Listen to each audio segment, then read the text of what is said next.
She tried to sleep on the couch the moment she arrived. Her hands were still shaking from the long drive, her eyes red from everything she had been through.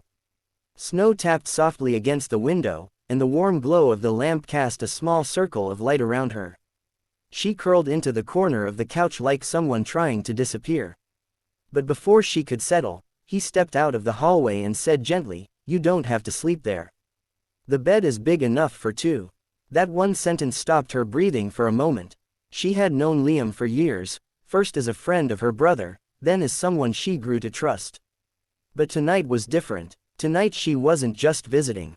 Tonight she had fled her own home with nothing but a backpack and a heart full of worry.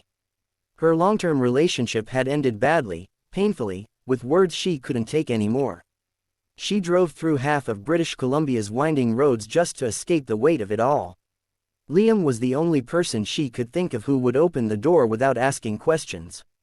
"I'm fine here," she whispered, pulling the blanket up to her chin. But Liam didn't move. His voice stayed soft, patient. "Emma, you're shaking. You haven't eaten, and that couch is older than me. Just take the bed. I'll sleep out here." When she didn't answer, he added with a shy smile, "Or, if you're comfortable, we can share. I promise, I don't steal blankets." That made her laugh, short and tired, but real.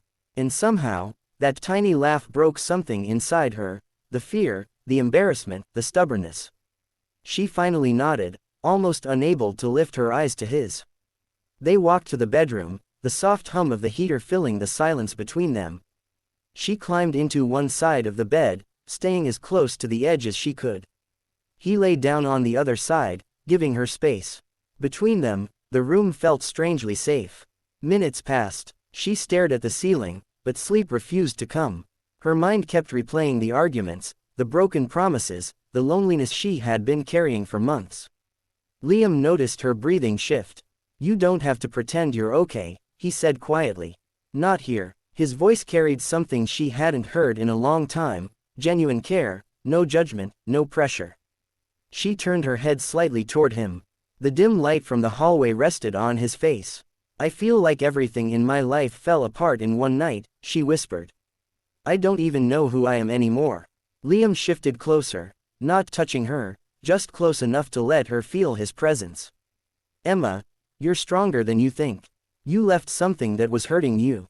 That takes guts. And you came here. That tells me you still know how to protect your heart." Her eyes filled, and a tear rolled down onto the pillow. She didn't hide it this time. She didn't try to be brave. And he didn't try to fix it, he simply let her cry, letting the quiet support in the room speak louder than any words. Hours slipped by, and the winter storm outside grew heavier. Snow blanketed the town, muffling the world. Inside, the warmth of the bed, the softness of the blankets, and the comfort of another human heartbeat slowly eased her. She felt her breathing steady. She felt something she hadn't felt in months, safe.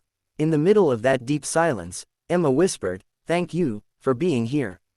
For not pushing. For not asking." Liam finally allowed himself to turn fully toward her, his hand resting gently near hers. "You deserve to be treated gently," he said. "You always have." A wave of warmth spread through her at those words. She didn't move her hand, but she didn't pull away when his fingers lightly touched hers. It wasn't romantic. It wasn't rushed. It was simply human, two people sharing a moment of honesty that the night seemed to protect. Eventually, she drifted to sleep. And when she woke the next morning, sunlight spilled through the curtains, the storm finally gone.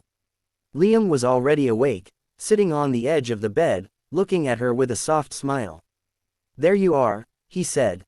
"I made breakfast." For the first time in a long time, she didn't feel dread waking up. She didn't feel trapped. She felt hopeful. She stretched slowly, taking in the calm morning air, and realized something important: not every ending is meant to break you. Sometimes it leads you to people who remind you of your worth, your strength, your quiet courage. As she followed Liam to the kitchen, she felt lighter, as if the weight she carried had finally begun to lift. She didn't know what tomorrow would bring, but she knew she wasn't alone. Not anymore. And that simple truth, born from a winter night and a shared bed meant for two, became the first step toward healing. By the time she sat down at the kitchen table, She realized the message she wanted her heart to remember forever. Sometimes the safest place isn't a home, it's a person who treats you gently when life does not.